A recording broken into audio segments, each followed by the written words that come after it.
Bonjour à tous. Aujourd'hui, nous sommes vendredi 24 juillet 2026. Je suis là pour parler de ce qui se passe entre l'Iran et les États-Unis en Asie occidentale. Et, dernière chose, laissez-moi mettre mon téléphone en silencieux. Désolé. D'après ce que nous avons appris jusqu'à présent, il semble que l'Iran attaque Bahreïn, comme nous le pensions, ainsi que le Koweït. Aujourd'hui, il y a aussi une attaque contre l'Arabie saoudite. Des munitions ou des moyens logistiques en Arabie saoudite ont été attaqués, détruits par des missiles iraniens. C'était quelque chose de nouveau, parce qu'après plusieurs jours, l'Iran attaque de nouveau et attaque l'Arabie saoudite. Cela signifie que l'Iran cherche systématiquement à détruire tous ses moyens en Asie occidentale.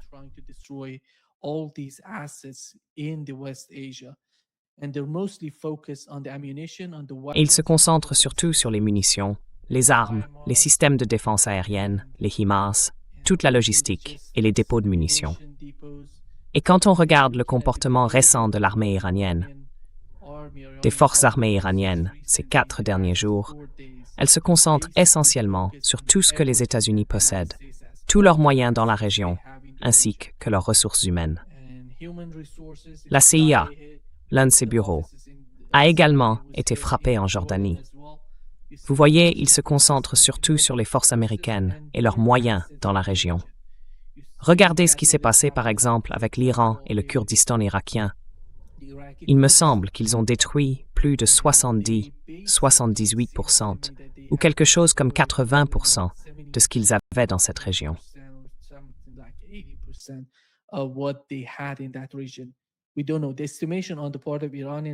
Nous ne connaissons pas l'évaluation faite par l'Iran, mais au minimum, il parle d'environ 80%, quelque chose comme ça, de toutes ces munitions, de toutes ces armes, des radars qu'ils avaient sur la base aérienne d'Al-Harir, au Kurdistan irakien, qui auraient été détruits.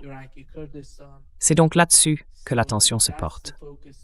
En ce moment même, pendant que nous parlons, les chasseurs iraniens sont près de la frontière irano-irakienne. Ils patrouillent le long de cette frontière. Il semble qu'ils s'attendent à une forme d'attaque de la part des États-Unis. Il semble que les États-Unis se préparent à une attaque massive. C'est ce qui ressort, et c'est ainsi que les Iraniens le perçoivent.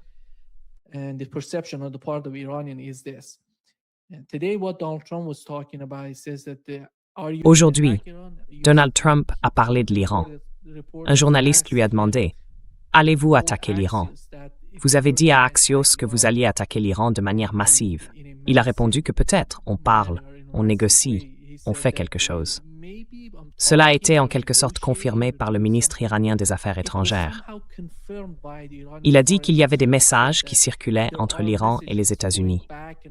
Mais il a aussi dit, le ministre iranien des Affaires étrangères, que nous n'avons aucun problème avec les médiateurs. Cela veut dire que les médiateurs transmettent ces messages d'un côté à l'autre. Mais le problème, c'est que les États-Unis essaient de nous intimider et nous n'allons pas l'accepter.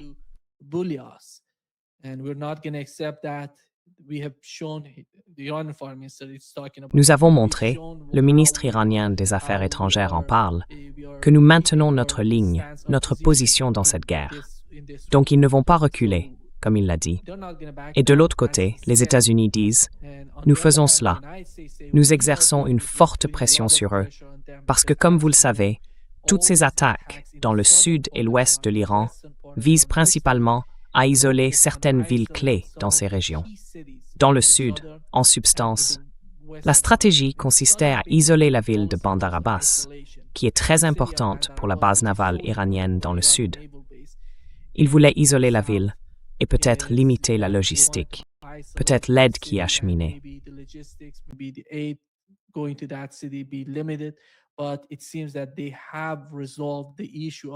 Mais il semble qu'ils aient résolu le problème de ces ponts et qu'ils empruntent des itinéraires alternatifs pour se rendre dans la ville. Et dans l'ouest de l'Iran, principalement dans la province du Khuzestan, ils ont attaqué plusieurs villes, de Dehloran à Ahvaz. Toutes ces villes ont été attaquées, Behbahan par exemple, Et en gros, ils frappent des cibles militaires et cherchent à diminuer la puissance iranienne à la frontière ouest, à la frontière sud. Et aujourd'hui, j'ai parlé avec le professeur, avec le colonel Wilkerson et Larry Johnson.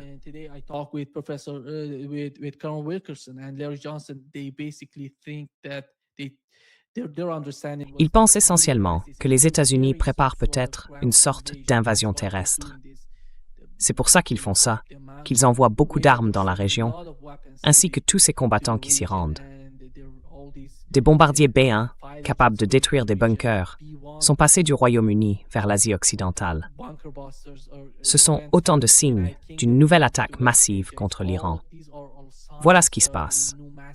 C'est pour ça que l'Iran est si préparé, alors que nous parlons. Et le problème à l'heure actuelle, c'est que l'Iran a été très stratégique dans sa manière d'attaquer. En Iran, à Bahreïn, au Koweït, en Jordanie, il n'y a pas de système de défense aérienne viable. Pas de système de défense aérienne qui fonctionne correctement dans ces pays.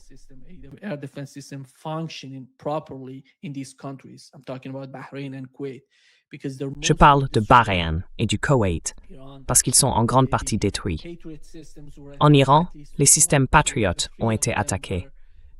Au moins 4 ou 3 d'entre eux ont été touchés par des missiles et des drones iraniens et ont été détruits. On ne sait pas combien de systèmes de défense aérienne ils ont dans la région. Mais au moins, ce qui se passe en ce moment, l'un d'eux, laissez-moi vous montrer les images qui viennent tout juste de sortir. Les voici. Laissez-moi les afficher. Vous voyez le système Patriot. C'est un système Patriot Pack 2 qui vient tout simplement de tomber en panne, de dysfonctionner et de frapper un quartier résidentiel bahreïni. Laissez-moi vous le montrer encore une fois.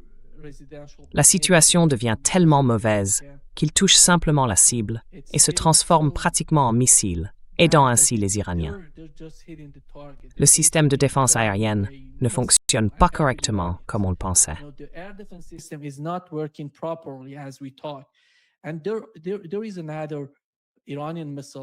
Et voici un autre missile iranien, comme vous le voyez dans cette vidéo. Ici, on voit un impact direct et aucun missile intercepteur ne décolle. C'est pourquoi je pense que la situation à Bahreïn au Koweït donne un peu l'impression qu'il n'y a pas de système de défense aérienne. Je ne sais pas s'ils en ont, s'ils ne veulent pas les utiliser à cause de la pénurie d'intercepteurs qu'ils ont, ou si les systèmes Patriot ne sont pas si efficaces que ça. Parce qu'il faut un système intégré avec tous les éléments qui fonctionnent ensemble. Quand vous avez 2, 3 ou 4 batteries, il doit y avoir une forme de communication entre elles. Il semble que cela ne fonctionne pas correctement, comme on le voit dans ces images.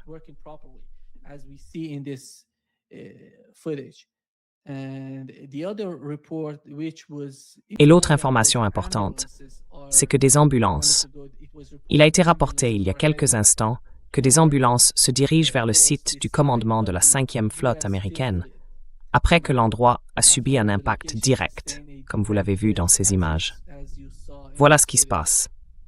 Les Iraniens ciblent les systèmes de défense aérienne, les munitions, tous ces moyens américains dans la région. De l'autre côté, les États-Unis ont leur propre stratégie. Je ne crois pas qu'ils frappent le sud et l'ouest de l'Iran sans avoir une quelconque stratégie. Ils ont leur propre plan en tête. Tout repose sur la stratégie. Réduire, diminuer la puissance iranienne dans le sud et dans l'ouest. Voilà ce qui se passe. Mais le problème, c'est que les capacités iraniennes ne peuvent pas être réduites par la puissance aérienne, par ces avions de combat qui frappent simplement des cibles au Khuzestan, par exemple.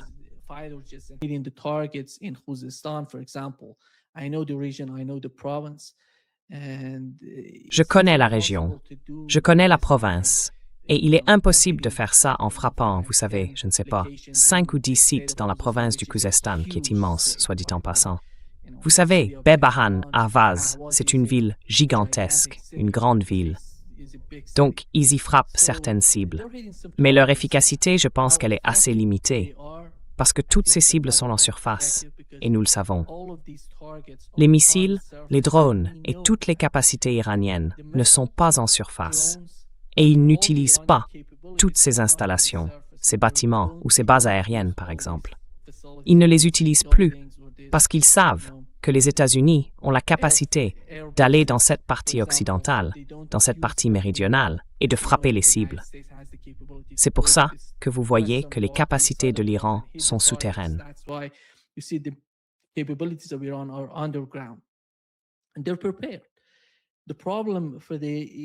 Et ils sont préparés. Le problème pour les États-Unis, à mon avis, c'est qu'on ne voit pas ce genre de peur chez les commandants iraniens ou les dirigeants iraniens. On ne voit pas que les États-Unis aient pu les intimider, ni les contraindre à une quelconque, vous savez, forme de soumission. C'est ça le problème pour les États-Unis. Avec le temps, ils acquièrent davantage d'expérience et ils comprennent mieux les choses de cette manière. Et ils peuvent tenir. Ils peuvent poursuivre cette guerre aussi longtemps qu'il le faudra. C'est ainsi que les Iraniens voient les choses. Du côté des États-Unis, c'est totalement différent.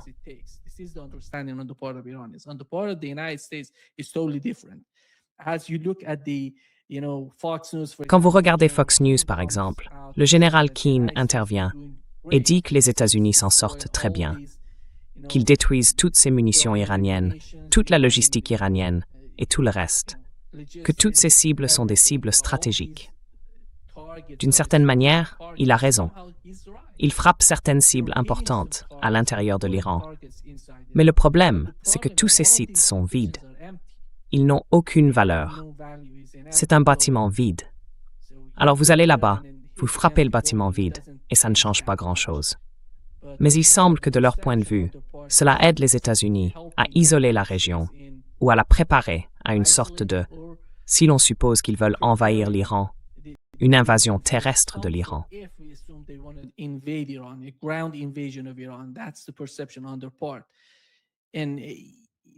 C'est leur perception. Et l'autre problème qui prend de l'ampleur, c'est le cas du Yémen.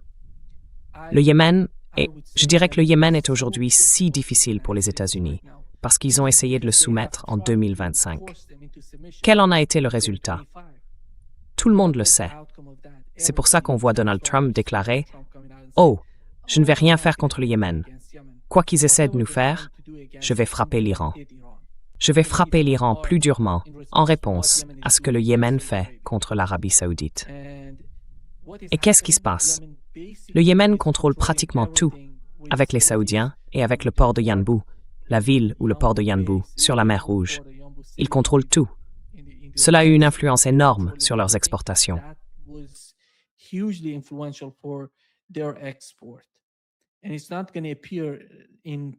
Et cela ne va pas apparaître tout de suite. Je pense que l'impact du blocus yéménite sur l'Arabie saoudite se fera sentir dans 2, peut-être 3 semaines, quelque chose comme ça, parce que tout le pétrole qu'ils ont exporté est encore en cours d'acheminement. Donc pour l'instant, ce n'est pas un gros problème. Mais avec le temps, ce problème va s'aggraver, il va prendre de l'ampleur pour leur économie. C'est le problème de l'Arabie saoudite. Je me demandais quelle serait la réaction de l'Arabie saoudite. Est-ce qu'ils seront assez sages pour parler discrètement avec les Yéménites, en disant « Faisons quelque chose, négocions, n'aggravons pas la situation, je vais lever le siège de votre pays et vous lèverez le blocus contre nous. »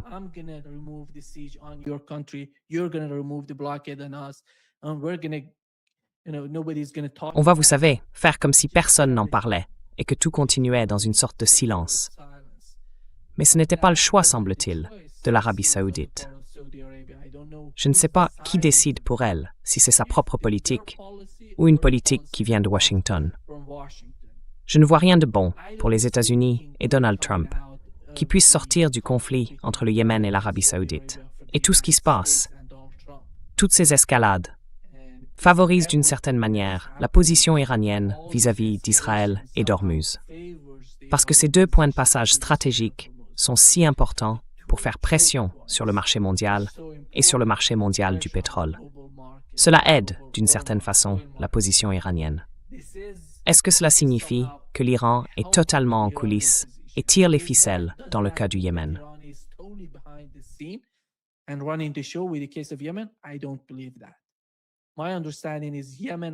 Je ne le crois pas.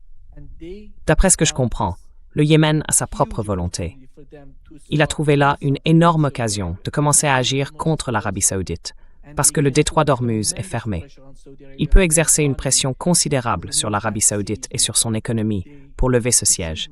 Ce siège durait depuis 12 ans. Imaginez ça, 12 ans. Ça a été dévastateur pour le Yémen.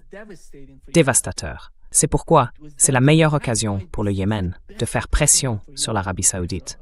Et ils vont rester là et d'une certaine manière aider aussi la position iranienne. Donc à mon avis, les États-Unis ne tirent aucun bénéfice de cela. Alors qui décide de l'escalade? Parce que l'Arabie saoudite a frappé le port, si je ne me trompe pas, le port au Yémen hier.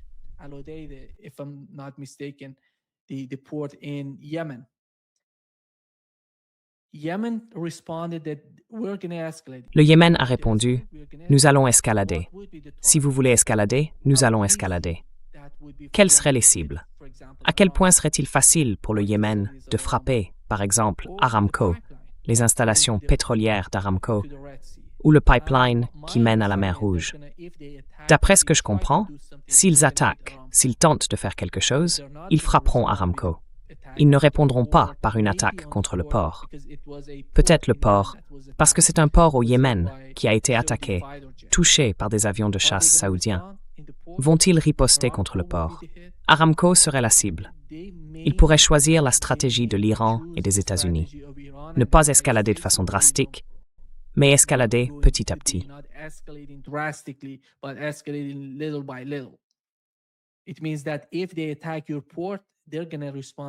Cela signifie que s'ils attaquent votre port, ils vont répondre de la même manière. Ils vont attaquer le port de Yanbu, sur la mer Rouge. Cela pourrait être l'une des options du Yémen. Mais en quoi cela va-t-il aider l'Arabie saoudite? Je ne sais pas. Je ne sais pas. Je ne peux pas dire qui décide en coulisses, ni qui crée ce genre de chaos. Je ne vois pas l'Arabie saoudite tirer profit de l'escalade entre elle et les États-Unis. Parce qu'avant, si cela s'était produit, les États-Unis avaient les capacités d'aider, d'une certaine manière, l'Arabie saoudite. Aujourd'hui, les États-Unis sont totalement engagés dans une guerre, dans une confrontation directe entre l'Iran et les États-Unis. Ils ne peuvent pas aider l'Arabie saoudite de sitôt. Alors, que peuvent-ils faire d'autre?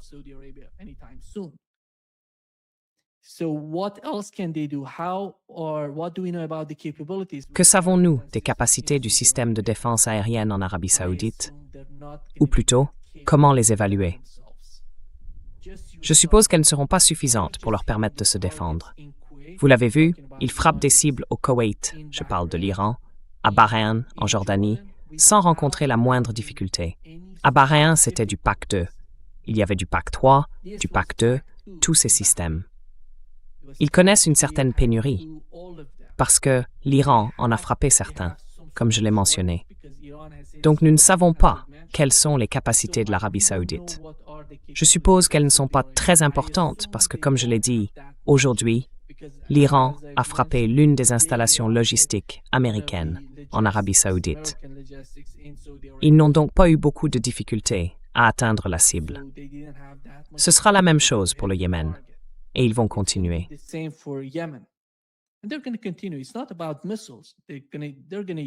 Il ne s'agit pas de missiles. Ils vont utiliser des drones, des missiles, et s'ils veulent frapper Aramco, par exemple, ils le feront. Voilà le problème, et il est assez difficile à comprendre. Qu'est-ce qui se passe dans l'esprit de l'Arabie saoudite? Peut-être que faire marche arrière serait trop humiliant pour eux. C'est pour cela qu'ils intensifient l'escalade. Mais il faut comprendre qu'au bout du compte, il faut voir quel est l'intérêt de ce que l'on fait. Est-ce que cela va vous nuire? Est-ce que cela va vous être bénéfique?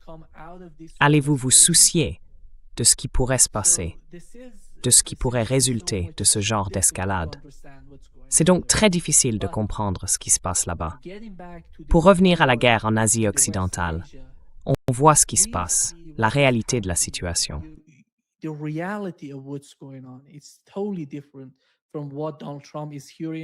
C'est totalement différent de ce que Donald Trump entend. Ou alors, s'il regarde encore Fox News, il tire ses renseignements de Fox News et de leurs analyses.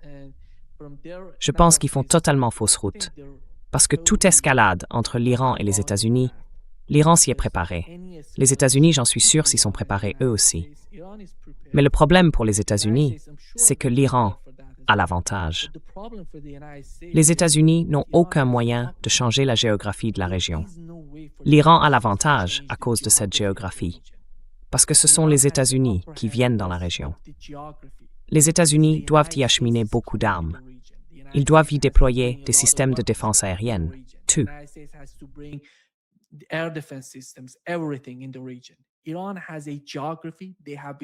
L'Iran a une géographie.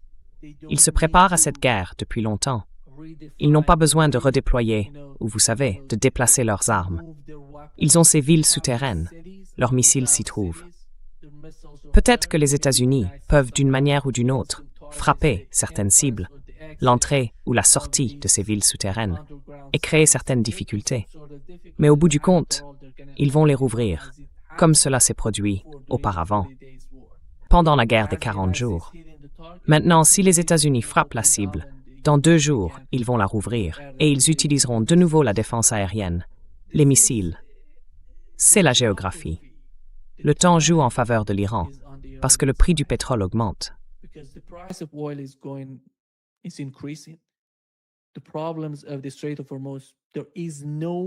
Le problème, c'est le détroit d'Ormuz. Il n'y a aucun mouvement dans la partie sud du détroit d'Ormuz, près de la frontière omanaise. Et de l'autre côté, dans la partie nord, près de la frontière iranienne, il y a un peu de mouvement. Je suppose qu'il s'agit pour la plupart de navires iraniens. Et aujourd'hui, les États-Unis ont annoncé que le CENTCOM a imposé, vous savez, le blocus, parce que le blocus est en cours, comme vous le savez. Le blocus des ports iraniens est en cours. Et le CENTCOM a annoncé avoir contraint une dizaine ou une douzaine de navires iraniens à retourner vers les ports iraniens sans passer, vous savez, sans poursuivre leur route jusqu'à leur destination. Mais voilà le problème. Voilà la question principale. Here is the problem. Here is the question, the main question. What does the United States want from these? Que veulent les États-Unis avec ces attaques? Qu'est-ce que c'est? Une possibilité, ce serait celle dont je vous ai parlé. L'hypothèse, comme l'a dit notre ami ce matin, c'est qu'il s'agirait en quelque sorte d'une invasion terrestre. L'autre option, c'est que Donald Trump veuille tout dévaster, frapper certaines cibles, détruire des ponts, des infrastructures, des centrales nucléaires, parce qu'ils ont frappé 2 centrales nucléaires dans le sud. Ils essayaient de frapper une centrale nucléaire à Bushehr et au Khuzistan, dans l'ouest de l'Iran. Au Khuzistan, ils ont frappé la centrale. Je ne sais pas quels ont été les dégâts, mais dans le sud, les attaques n'ont pas été si réussies que ça. Voilà les cibles des États-Unis. Peut-être la dévastation. These are the targets of the United States. Maybe the devastation.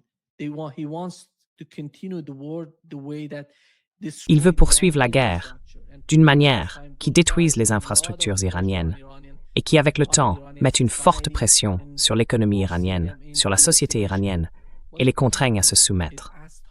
Mais le problème, c'est qu'avec le temps, quand vous dévastez les infrastructures à l'intérieur d'un pays, vous le rendez plus uni, vous le rendez plus déterminé dans sa perception de l'ennemi. Ils vont riposter, ils vont revenir, ils ne vont pas, parce qu'ils ont les capacités, même face à une invasion terrestre, ils ont les capacités de combattre, de forcer les États-Unis à quitter la région, parce qu'ils peuvent frapper les forces depuis tout le pays. C'est un immense pays. Regardez la carte de l'Iran.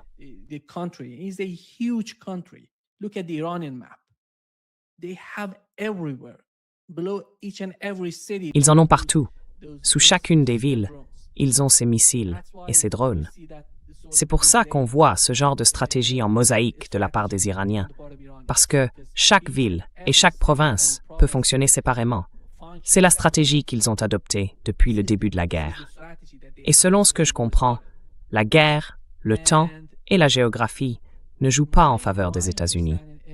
Combien de temps faudra-t-il aux États-Unis pour l'accepter? Personne ne le sait. Donald Trump va-t-il s'entêter? Va-t-il envoyer des troupes au sol?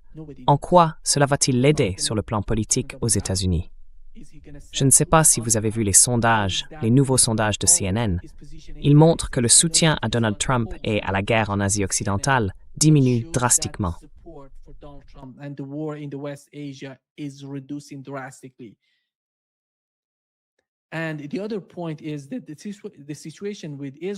Et l'autre point, c'est que la situation concernant Israël devient en quelque sorte critique. Tout est négatif. Moins 10, moins 12 chez les républicains. Chez les démocrates, c'est pire. Israël est moins populaire au sein du Parti démocrate. Mais la grande majorité de la société américaine n'est pas favorable à ce que fait Israël, ni au soutien à Israël dans ce qu'il fait en Asie occidentale. D'un autre côté, le soutien à la guerre a diminué de façon drastique. C'est le problème auquel Donald Trump est confronté. Est-ce qu'il va se préoccuper des élections de mi-mandat? Je ne pense pas. Si la guerre continue, cela veut dire que Donald Trump ne se soucie pas des élections de mi-mandat. Peut-être qu'il veut perdre le Congrès.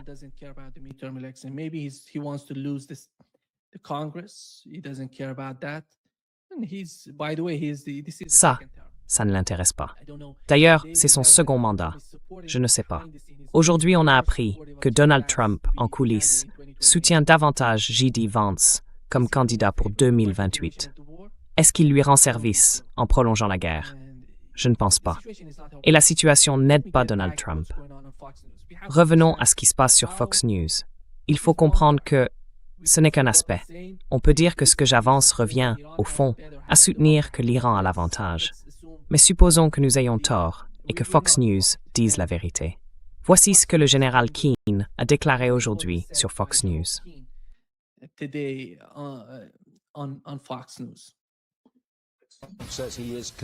Il dit qu'il envisage une attaque massive contre l'Iran. Le général Jack Keane, général 4 étoiles à la retraite, nous rejoint maintenant.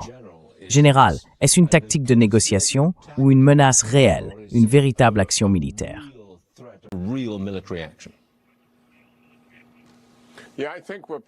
Oui, je pense qu'on a dépassé le stade des négociations. Enfin, clairement, le président a deux options devant lui. Premièrement, les Iraniens nous contactent et veulent négocier, donc il pourrait de nouveau emprunter cette voie, ou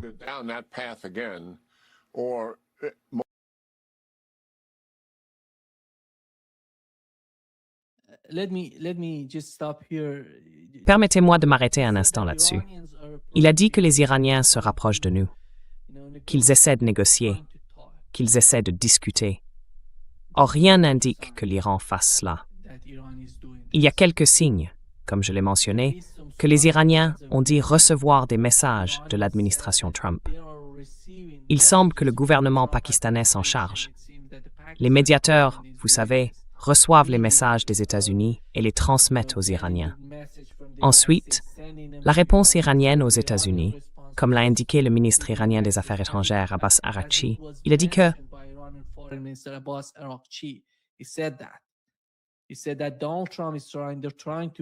dit que Donald Trump essaie, qu'ils essaient de nous intimider. Mais nous avons dit non, nous ne nous laisserons pas intimider par la façon dont vous nous parlez. Et nous allons. Ils ne vont pas céder, nous le savons. Ils avaient le plan en 10 points, le plan en 14 points. Puis nous avons eu le protocole d'accord. Tout était fondé sur les conditions iraniennes. En regardant le protocole d'accord, ce n'était pas tellement en faveur des États-Unis. C'est pour ça que vous voyez ce qui se passe en ce moment. Mais il essaye de dire, le général Keane essaye de dire, que l'Iran se rapproche, qu'il essaie de négocier, et ainsi de suite. Et je pense que ce n'est pas le cas. Et il ne nous dit pas la vérité. Et voici ce qu'il a dit.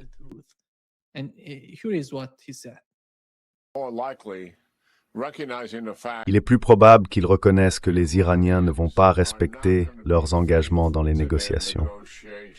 Et nous en avons désormais des preuves évidentes. Vous savez, nous avons conclu un cessez-le-feu le 7 avril. Les négociations ont commencé le 8 avril. Cela a pris de nombreuses semaines. Nous avons finalement abouti à une sorte d'accord. On l'appelait un protocole d'accord. Le seul point sur lequel il y avait accord, c'était que l'Iran cesserait d'interférer dans le détroit d'Ormuz et que nous lèverions notre blocus.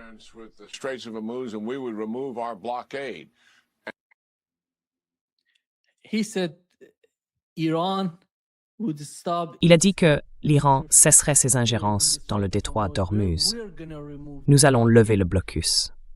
Et voici ce qui était indiqué dans la clause, vous savez le paragraphe 5 du protocole d'accord.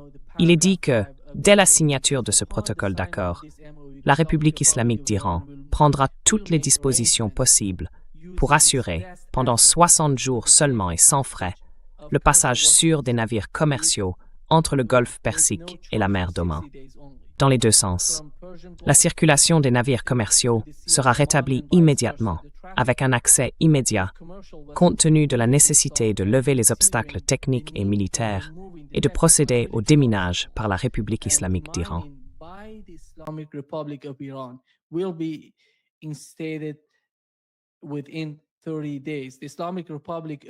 Dans les 30 jours, la République islamique d'Iran mènera un dialogue avec le sultanat d'Oman afin de définir la future administration et les futurs services maritimes dans le détroit d'Ormuz, en concertation avec les États riverains du golfe Persique, conformément au droit international applicable et aux droits souverains des États côtiers du détroit d'Ormuz. Vous voyez, il n'y a aucune mention des États-Unis ici. Non. Tout tourne autour de l'Iran, qui organise le dispositif dans le détroit d'Ormuz, de l'Iran qui le déminera, de l'Iran qui parle avec Oman. Rien. C'est la raison pour laquelle la guerre a eu lieu et qu'ils ont recommencé à s'attaquer encore et encore. Vous voyez les combats qui se déroulent.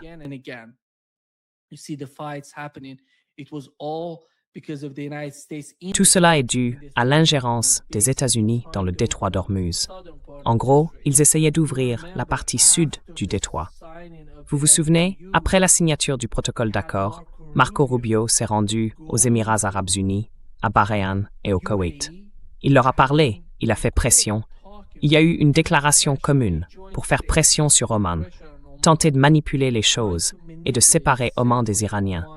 Rubio est venu dans la région après la visite de l'Iran à Oman.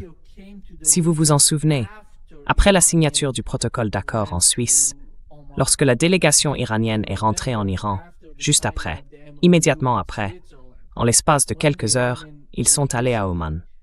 Le président du Parlement iranien et le ministre iranien des Affaires étrangères se sont rendus à Oman. Il y a eu une déclaration commune selon laquelle ils allaient définir le nouveau mécanisme du détroit d'Ormuz.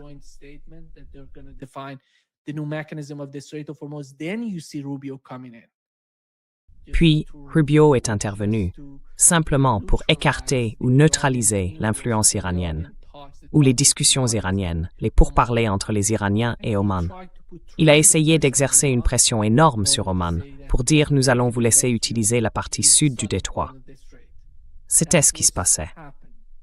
C'était ce qui se passait à cette époque-là. Donc, sous une pression énorme, le gouvernement omanais a dit « D'accord, vous pouvez utiliser la partie sud du détroit ». Ensuite, les États-Unis ont essayé de lancer le projet Freedom. Vous vous souvenez, le projet Freedom avait commencé bien avant, mais ils sont partis du même état d'esprit. Ouvrir le détroit d'Ormuz à la navigation, d'une manière ou d'une autre, avec l'aide des Marines américains ou de navires de guerre américains.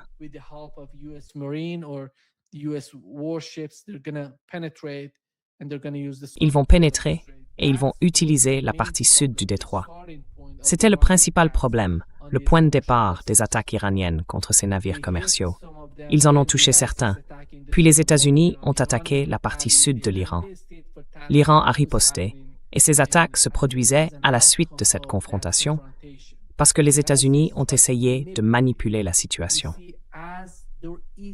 Vous voyez, il n'est nullement question que les États-Unis utilisent une quelconque force dans le détroit d'Ormuz. Il s'agit surtout de l'Iran, qui communique, d'une manière ou d'une autre, avec le gouvernement omanais, ainsi qu'avec d'autres pays, comme cela a été mentionné dans la clause numéro 5. Et voici l'autre partie de ce que le général King a dit.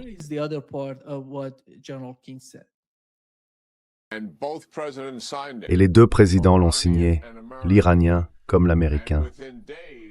Et quelques jours plus tard, l'Iran a refusé de cesser d'entraver la navigation dans les détroits et a même tiré sur certains navires qui ne leur obéissaient pas.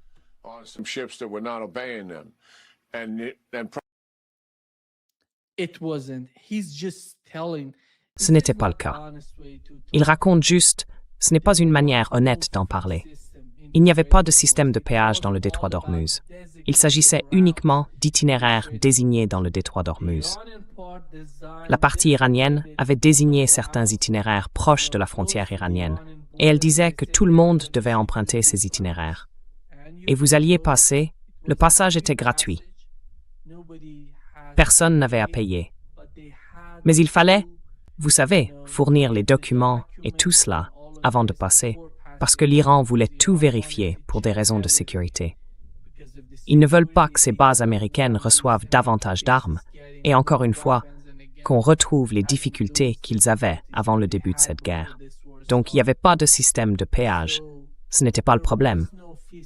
Mais le général King défend simplement son point de vue et en parle de cette manière.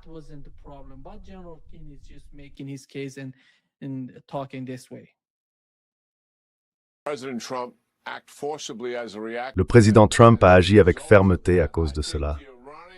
Je pense que les Iraniens s'attendaient à pouvoir s'en servir comme levier pour obtenir encore plus de négociations et davantage de concessions. Ce qu'ils ont fait, c'est qu'ils ont une fois de plus mal calculé leur coup face au président Trump. Il a vu les choses telles qu'elles étaient, une violation manifeste d'un accord. Et nous l'avons dit à maintes reprises dans cette émission. Les Iraniens mentent et trichent. Et même s'ils concluent un accord, ils ne le respecteront pas. Eh bien maintenant, nous avons effectivement les preuves. Je ne vois pas le président bouger.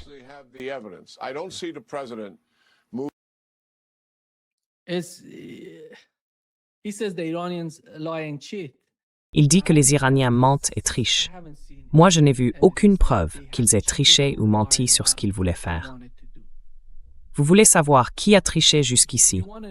Le protocole d'accord. Regardez le protocole d'accord.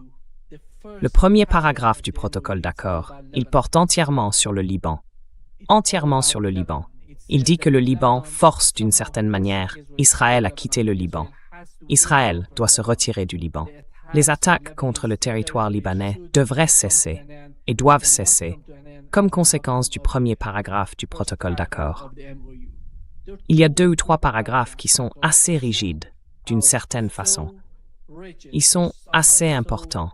Ils ne sont pas si vagues, parce que quand on regarde les autres paragraphes, ils sont plutôt vagues. On ne sait pas comment ils vont gérer ça.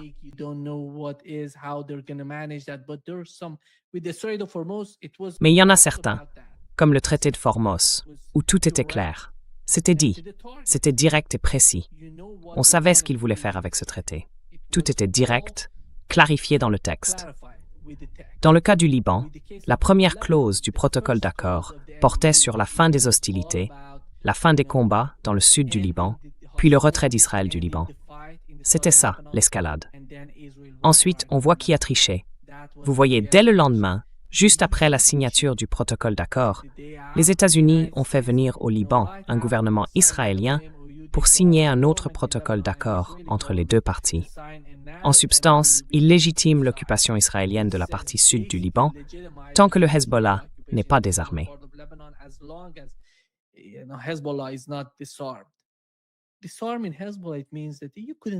Désarmer le Hezbollah. Vous n'avez pas pu désarmer le Hamas à Gaza après avoir tout détruit à Gaza. Comment pouvez-vous imaginer pouvoir désarmer le Hezbollah? Ils n'ont pas été capables de vaincre le Hezbollah, mais ils voulaient le désarmer. Vous vous souvenez de ces drones FPV que le Hezbollah utilisait contre les soldats israéliens? Ils leur causaient énormément de difficultés et de très lourdes pertes dans l'armée israélienne. Nous connaissons leur sensibilité dès qu'il s'agit de pertes humaines. Mais là, c'était énorme. Et vous vous souvenez de l'ambassadeur israélien à l'ONU? Il montrait simplement le drone et disait « Ils utilisent ces drones. Ces drones sont mortels. Ils tuent les soldats israéliens. »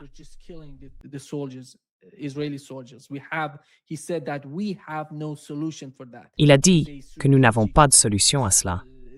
C'est une défaite stratégique pour Israël. Mais avec le temps, nous allons trouver une sorte de solution. Ils y travaillent. Il y a une petite pause là, et ils y travaillent pour trouver une sorte de solution. Mais nous savons que le Hezbollah a la capacité de les combattre. C'est pour cela que tout tourne autour du désarmement du Hezbollah, ce qui n'arrivera jamais. Cela signifie une occupation sans fin par Israël de la partie sud du Liban. Voilà ce que cela veut dire. C'est la tromperie. C'est la tromperie dont parle le général Kinney. C'est incroyable de voir comment ces gens, quiconque écoute son argumentaire, doit regarder le protocole d'accord. C'est très simple. Il est disponible en ligne. Allez le lire et voyez ce qui s'est passé. Quel a été le comportement des Iraniens?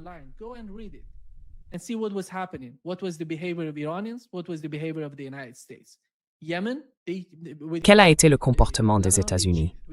Même dans le cas du Liban, ils ont triché. Dans le cas du détroit d'Ormuz, ils ont triché. Aucun avoir gelé n'a été débloqué. Alors, qui triche ici? La seule chose qui s'est produite après la signature du protocole d'accord, c'est que les Iraniens ont levé le blocus parce que Donald Trump en avait besoin. Et quand il s'agissait du pétrole iranien, il voulait en faire sortir autant que possible. Faire sortir le pétrole du détroit afin d'équilibrer d'une certaine manière le marché mondial. C'était sa façon de voir les choses. Peu importait que cela vienne d'Iran, d'Arabie Saoudite ou d'autres pays. Peu importait, parce que le marché était important pour lui.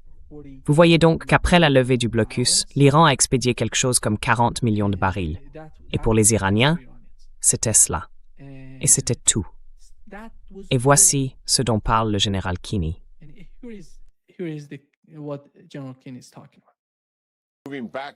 Revenir à la table des négociations, même si c'est ce que veulent les Iraniens. Quelle est leur motivation? Ils veulent mettre fin à ce que nous leur faisons et ils veulent gagner du temps. C'est ça la réalité. Général, nous l'avons bien compris.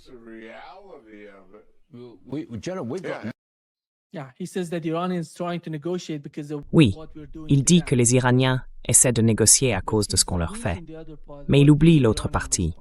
Quelle est la réponse iranienne? Quelle a-t-elle été jusqu'ici? Ce qui m'étonne tant, c'est qu'Israël ne fait pas partie de cette guerre. Et qu'est-ce qui se passe en ce moment? Tout tourne autour des pays du CCG qui sont frappés. Je ne sais pas. Ils ont perdu la tête. Ils n'ont aucune stratégie. Ils ne sont pas satisfaits, j'en suis sûr. Ils sont en colère. Ils ne savent pas quoi faire. Ils sont sous la coupe de la politique étrangère américaine. En gros, ils n'en tirent aucun bénéfice. Pensez un instant à ce qui se passe avec l'Australie. Qui veut ça dans ces pays du CCG? Personne ne veut ce qui se passe en ce moment.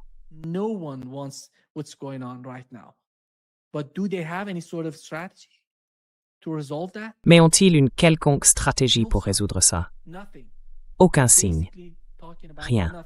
En gros, ils ne parlent de rien. Et les États-Unis, est-ce qu'ils se soucient de ces pays du CCG? Oui, ils s'en soucient. Donald Trump s'en soucie parce qu'il veut qu'ils investissent dans son économie.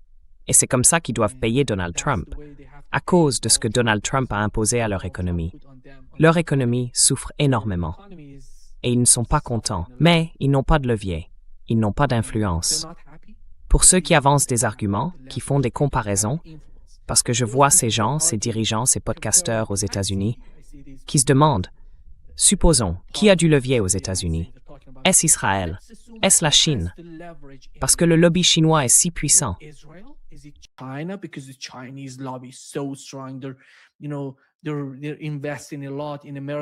Ils investissent beaucoup dans les universités américaines.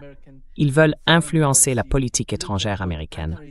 Regardez ce que fait le Qatar. Il donne ceci ou cela à Donald Trump.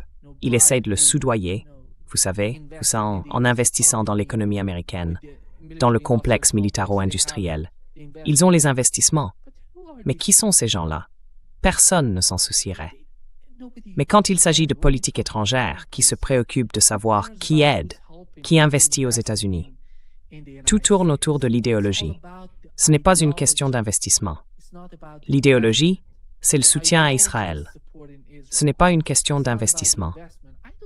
Je ne vois aucun lobby chinois aux États-Unis être affecté.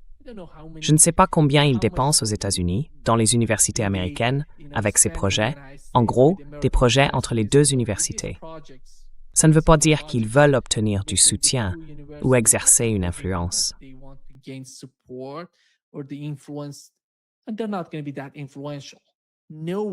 ne vont pas avoir une influence si importante. Personne n'arrive à la cheville d'Israël, ni à ce qu'Israël a sur les États-Unis. À l'heure où nous parlons, plus de 65% des Américains sont opposés à la guerre en Asie occidentale. Vous voyez, le soutien à Israël diminue drastiquement. Mais de l'autre côté, au Sénat, au Congrès, ils soutiennent tous l'agenda israélien. C'est pour ça qu'ils veulent fusionner l'armée des États-Unis avec celle d'Israël. C'est pour ça qu'ils veulent partager les renseignements. Cela va bien au-delà des Five Eyes. Les participants aux Five Eyes sont les États-Unis, le Canada, Israël, le Royaume-Uni, la Nouvelle-Zélande. Et si j'en ai oublié un, la Nouvelle-Zélande, l'Australie, le Canada, les États-Unis et le Royaume-Uni. Les Five Eyes, mais ils sont bien plus proches des États-Unis en matière de renseignement. They're much closer to the United States and the intelligence. They have it without passing those resolutions 220 Ils l'ont sans faire adopter ces résolutions, la 224 et la 662. right now. Ils n'en ont pas besoin pour l'instant. Know what's going on in the United Mais ils savent ce qui se passe aux États-Unis sur cette question. Vous savez, les gens se retournent, d'une certaine manière, contre ces politiques. It doesn't Et ils matter how vont, much the AIPAC and the Israeli lobby peu is importe spending, combien l'AIPAC et le lobby israélien peuvent dépenser aux vote for États-Unis. those candidates. Au final, ce sont les gens qui doivent voter pour ces candidats. Donc, avec le temps, et à mesure que l'ensemble de la société change, d'une certaine manière, sa perception d'Israël, cela va influencer les partis politiques aux États-Unis. C'est pour cela que vous voyez ce qu'ils font avec ces deux résolutions. Inscrire cela dans la Constitution des États-Unis, faire une loi pour aider Israël militairement et en matière de renseignement. C'est ça le programme. Et cela nous ramène à ce dont parle le général Keane. This is coming back to what General Keane is talking about. Nous avons de nouvelles images satellites. Elles montrent que l'Iran reconstruit rapidement une base de missiles endommagée. Les renseignements israéliens estiment que l'Iran a déplacé son matériel nucléaire sous terre. Ils reconstruisent la base de missiles. Ils modifient la manière dont ils stockent leur matériel nucléaire. Il semble que les Iraniens se révèlent plus résilients que nous ne le pensions.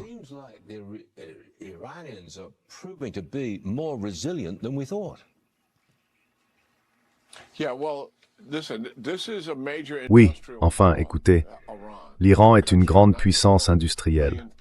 C'est un pays de 94 millions d'habitants, un pays immense en soi, avec une main-d'œuvre considérable et une population globalement bien éduquée.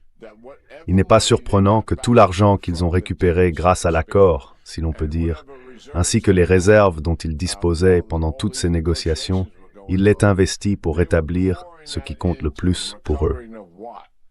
Oui, vous en avez mentionné deux exemples.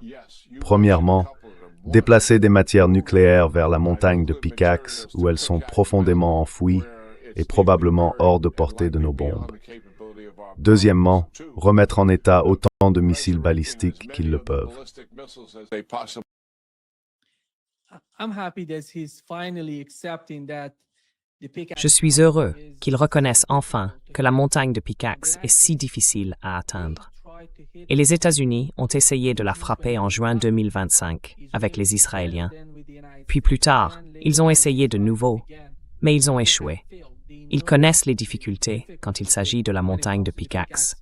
En revanche, ce dont ils parlent, la société iranienne, la main-d'œuvre, le fait que les gens soient très éduqués, les capacités de la société iranienne à produire ces missiles et ces drones. Je pense qu'il a raison. J'ai été quelque peu surpris qu'il parle de cela sur Fox News. Il en parle et il le mentionne parce que, vous savez, l'Iran a ses propres capacités. Même avec les attaques, nous entendons en ce moment des choses venant, par exemple, du New York Post. Voilà ce que le New York Post a dit. Laissez-moi l'afficher ici. Here is what New York Post said. Let me just bring it up here. Oui, Yeah.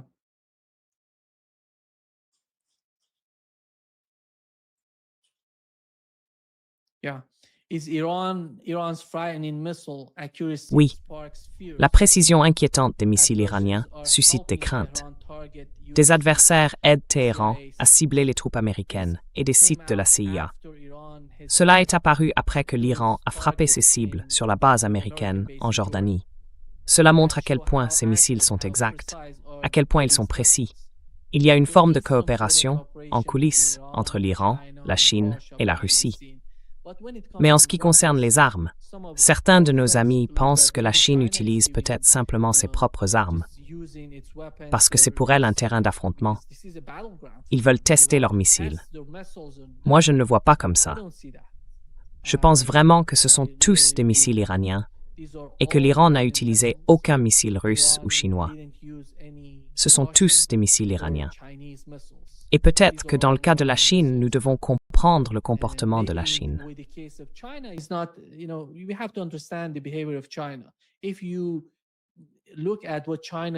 Si vous regardez ce que la Chine a fait pendant la guerre en Ukraine, la Chine et la Russie sont bien plus proches que la Chine et l'Iran. Quel était son objectif dans le cas de l'Ukraine? C'était de soutenir la Russie. Quand la guerre a commencé, ils ont dit « Oh, nous sommes en faveur de la paix » et tout ça. Mais avec le temps, on voit que la Chine s'affiche davantage, soutient la Russie et essaie de faire de son mieux pour aider la Russie dans son combat en cours contre l'OTAN. C'était tout. Est-ce que cela veut dire que la Chine envoie des armes ou des missiles à la Russie? Je ne le crois pas. Ça n'est pas arrivé. Mais la Chine apporte le meilleur soutien possible en matière de renseignement, avec les, je sais pas, les radars ou peut-être les cibles, d'une manière ou d'une autre.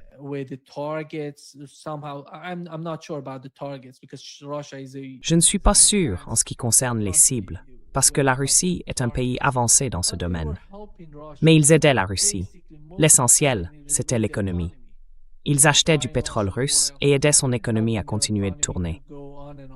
C'était le cas avec la guerre en Ukraine. En ce qui concerne l'Asie occidentale, je suppose que la Chine ferait la même chose. Ils ne vont pas s'impliquer autant dans la guerre, ni envoyer des missiles, ou, d'une manière ou d'une autre, peut-être des capacités défensives pour aider l'Iran. Je ne sais pas dans quelle mesure ils contribuent à la défense. Mais pour ce qui est des capacités offensives, je ne vois pas cela venir de la Chine, ni même de la Russie.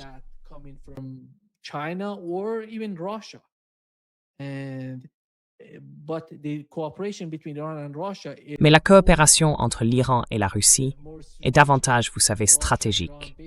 La Russie et l'Iran parlent essentiellement de coopération militaire entre les deux parties, puisque les deux parties combattent d'ailleurs les États-Unis. L'un des champs de bataille se trouve en Ukraine, l'autre est en Asie occidentale. Mais au fond, c'est la même chose. Si vous regardez les deux fronts, c'est la même chose. Les États-Unis les combattent tous les deux. Et c'est pour ça que vous voyez cette coopération. Ils sont si proches, parce qu'ils savent qu'ils combattent le même ennemi, si l'on peut l'appeler ainsi. Mais voilà ce qui se passe. Et permettez-moi de revenir sur ce qu'a dit le général Keane.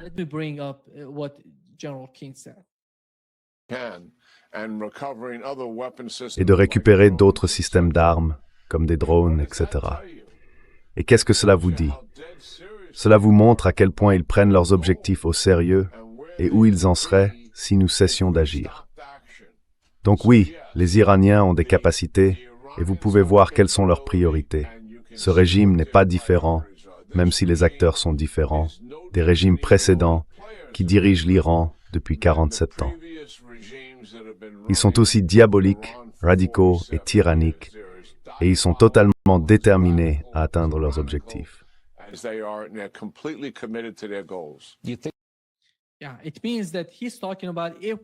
Oui, ça veut dire qu'il parle du fait que si on leur donne la possibilité de gagner de l'argent, alors ils vont renforcer leur armée, leur système de défense, leurs missiles et leurs drones. Alors qu'attendez-vous des Iraniens? Ils sont attaqués. Les États-Unis les ont attaqués. Vous savez, en ce moment même, ils les ont attaqués 3 fois, tout en négociant avec eux. Ils négociaient avec eux et les attaquaient. Comment peut-on qualifier ça? Le pays est attaqué, comme on l'a dit. Ils détruisent les infrastructures iraniennes. Vous voulez qu'ils se désarment? La même politique? C'est tellement absurde.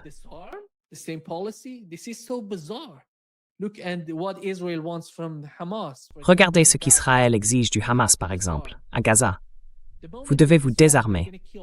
Dès qu'ils se désarmeront, ils vont tous vous tuer. Et le Hamas le sait. Le Hezbollah, c'est pareil. Dès que le Hezbollah se désarmera, ils vont prendre du territoire libanais. C'est en train de se produire en Syrie en ce moment même. Vous ne voulez pas le croire. Ça se passe en Syrie. Après la chute de Bachar el-Assad, on voit qu'il s'empare de davantage de terres dans le sud de la Syrie. Je ne sais pas, si je ne me trompe pas, 15 ou 20% de l'eau douce de la Syrie est sous le contrôle d'Israël en ce moment. Et c'est très important d'ailleurs. C'est stratégique. Alors, vous voulez vous désarmer.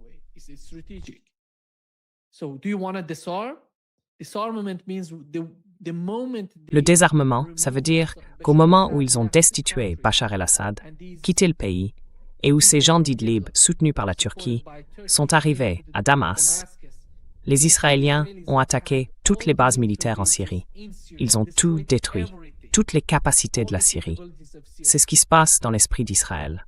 En gros, ils ne peuvent pas se battre, alors ils négocient. Vous devez vous désarmer. En Irak, ils font la même chose. Ils utilisent le Premier ministre et les nouvelles forces en Irak. Ils essayent de faire pression sur le Hashd en Irak. Ils veulent qu'ils se désarment. Mais l'axe de la résistance connaît ces politiques.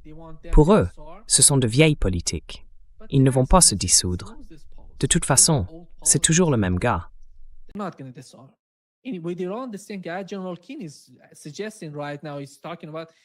Le général Keane le suggère en ce moment. Il dit qu'il faut leur mettre la pression, qu'ils ne doivent pas avoir les capacités de produire davantage d'armes. Qu'est-ce que cela veut dire? Cela veut dire qu'il faut poursuivre la guerre. Cela veut dire qu'il donne la recette d'une guerre continue, d'une guerre sans fin en Asie occidentale, entre l'Iran et les États-Unis. Je ne sais pas quelle est sa compréhension des stocks américains en matière de missiles. Missiles de croisière, JASM, tous ces missiles qu'ils utilisent, les JDAM, tous ces missiles. Il semble penser qu'ils peuvent continuer cette guerre indéfiniment. Ce n'est pas ma compréhension, ce n'est pas ce qui se passe dans la réalité.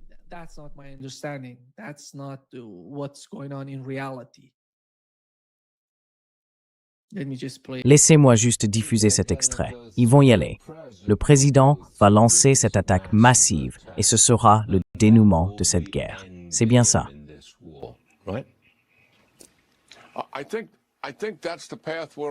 Je pense que c'est la voie sur laquelle nous sommes engagés. Évidemment, la décision lui appartient. Il devrait prendre cette décision prochainement avec ses conseillers. Je pense que son instinct a toujours été très bon sur ce sujet. Écoutez ce à quoi nous avons affaire. C'est le premier président depuis 47 ans à avoir dit « ça suffit ». Nous allons mettre fin au meurtre d'Américains par l'Iran.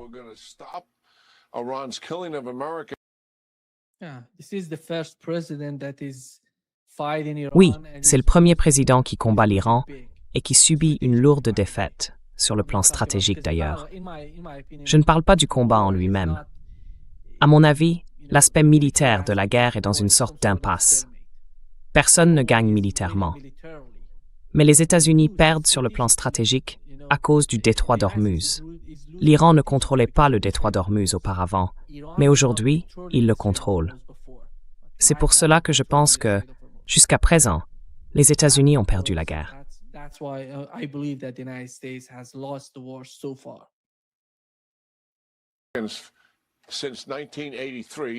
Depuis 1983, nous allons mettre fin à leur comportement prédateur dans la région.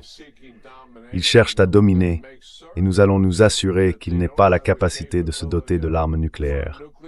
Personne ne les avait jamais affrontés. D'autres ont employé les mots, mais personne n'a agi pour les arrêter.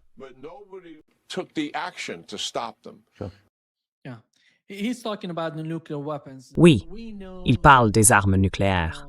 On le sait, mais personne n'en parle. Donald Trump, chaque fois qu'il en parle, c'est toujours une question d'armes nucléaires. Nous n'accepterons pas que l'Iran produise des armes nucléaires. C'est pour ça que nous poursuivons la guerre. Mais ce n'est pas le cas. Il n'y a aucune négociation entre les deux parties sur le programme nucléaire iranien. Vous vous souvenez, le protocole d'accord était la première étape. L'étape suivante, c'était simplement de commencer à parler du programme nucléaire iranien. Donc rien ne se passe entre l'Iran et les États-Unis concernant le programme nucléaire. Lui affirme que tout tourne autour du programme nucléaire. Mais en ce moment, pour être honnête, tout tourne autour du détroit d'Ormuz. Right now, it's all about the Strait of Hormuz, to be honest. Nothing of the nuclear program. And Rien. the other Rien sur le programme nucléaire. Et l'autre point, permettez-moi simplement de mentionner ce que le New York Times a rapporté aujourd'hui. Il dit que le nouveau guide suprême iranien, il semble que le nouveau guide suprême veuille construire des armes nucléaires encore plus que son père. Or, d'après ce que je comprends, et je connais la société iranienne, je regarde, je lis leurs médias, les médias persans. Je n'ai vu aucun signe indiquant qu'il ait modifié la fatwa du défunt guide suprême d'Iran. Rien. Ils suivent fondamentalement la même fatwa. Ils n'ont pas changé la loi. Le programme nucléaire iranien, nous savons que l'Iran n'a pas produit d'armes nucléaires parce qu'ils n'ont pas décidé de le faire.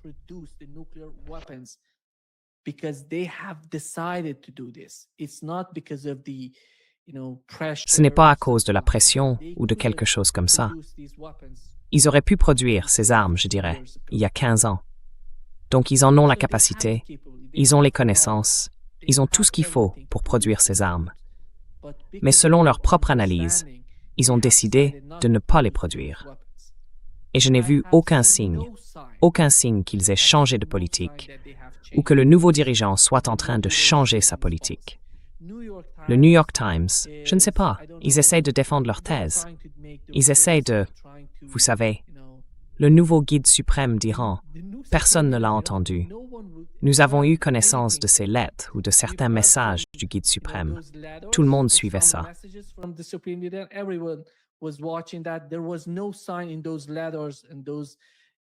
Il n'y avait, dans ces lettres et dans ces commentaires, aucun signe indiquant que l'Iran changeait de politique concernant son programme nucléaire ou la fabrication d'armes. Je ne sais pas d'où ils tirent ce genre d'informations. Ils les produisent eux-mêmes. Ils inventent des choses. C'est peut-être le cas du New York Times. D'une certaine manière, ils sont connus pour produire ce genre de propagande. Pas seulement le New York Times. Regardez Reuters, tous ces médias. Quand il s'agit de l'Iran, ils ont les gens, les sources, pour produire, pour inventer des choses qui seront publiées sur l'Iran, diabolisées. Qui s'en soucie? Et ce sont des Iraniens, vous savez, qui s'en soucient. Voilà comment ils voient les choses. Et voici ce que le général Kim a dit. Et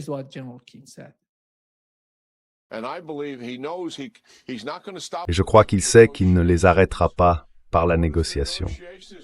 Et que font les négociations? Elles leur offrent aussi une bouée de sauvetage. Je pense que dans 5 ans, les gens ne se souviendront pas que nous avons connu une hausse temporaire des prix du pétrole qui aura un impact. Et je ne minimise certainement pas les conséquences pour les gens qui vivent d'un salaire à l'autre, ni pour ceux qui dirigent des entreprises qui en dépendent. Ces prix vont faire une différence, mais c'est temporaire. En revanche, si nous concluons un accord et que l'Iran se relève, ce dont ils se souviendront, c'est d'un échec stratégique, parce que c'est ce que ce sera. Et l'Iran aura un comportement prédateur. Il tuera de nouveau des Américains, imposera sa volonté à la région et tuera de nouveau des Israéliens aussi. Voilà ce qui nous attend sur cette voie. Et je ne crois pas que le président Trump choisira la voie de l'échec stratégique. Compris.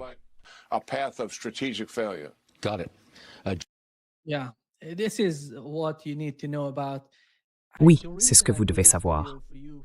La raison pour laquelle je vous montre cette vidéo, pour que vous compreniez ce qui se passe, vous savez, de l'autre côté de l'échiquier politique, chez eux, c'est de comprendre de quoi ils parlent. Quel est leur état d'esprit, leur compréhension, leur logique. Moi, je pense que dans 5 ans, vous apprendrez comment les États-Unis ont commis l'une des pires erreurs stratégiques, à mon avis. L'attaque contre l'Iran restera dans l'histoire des États-Unis, dans l'histoire du monde, comme l'un des plus grands échecs stratégiques de l'administration Trump.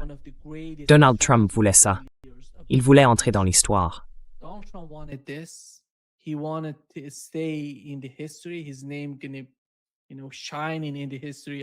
Son nom va briller dans l'histoire des États-Unis.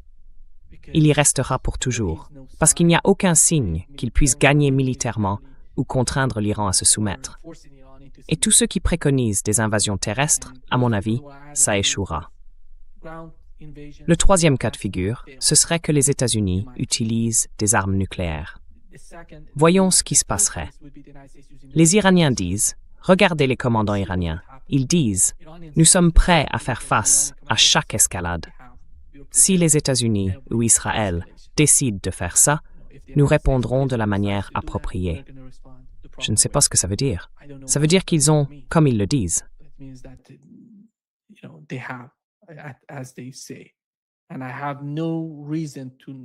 Et je n'ai aucune raison de ne pas croire ce dont ils parlent.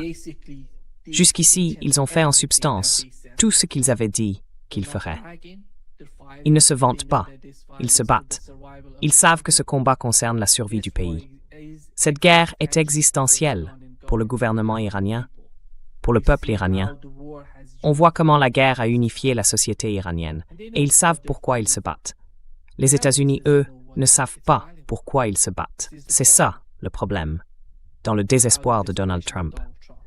Mais le problème, c'est que Donald Trump ne veut pas comprendre que le monde a changé.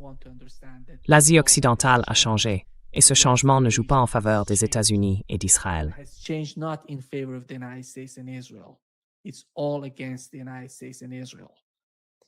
Tout cela est dirigé contre les États-Unis et Israël. Il peut atténuer ces conséquences, ou l'intensité des conséquences de cette guerre. Il peut le faire par le dialogue, par des négociations, pas en poursuivant la guerre. C'est la stratégie. Si je me mettais à la place de Donald Trump, je dirais la même chose, parce qu'à mon avis, il n'y a pas de solution militaire à ce qui se passe. Et les Iraniens souffrent-ils? Bien sûr. Je suis absolument certain, à 100%, qu'ils souffrent. L'économie est-elle sous pression? Oui. Mais pour eux, cette guerre est existentielle, de la même manière qu'elle l'était pour la Russie. C'est pour ça qu'ils se battent. Ils n'ont aucun moyen de reculer. Aucun. Ils iront jusqu'au bout.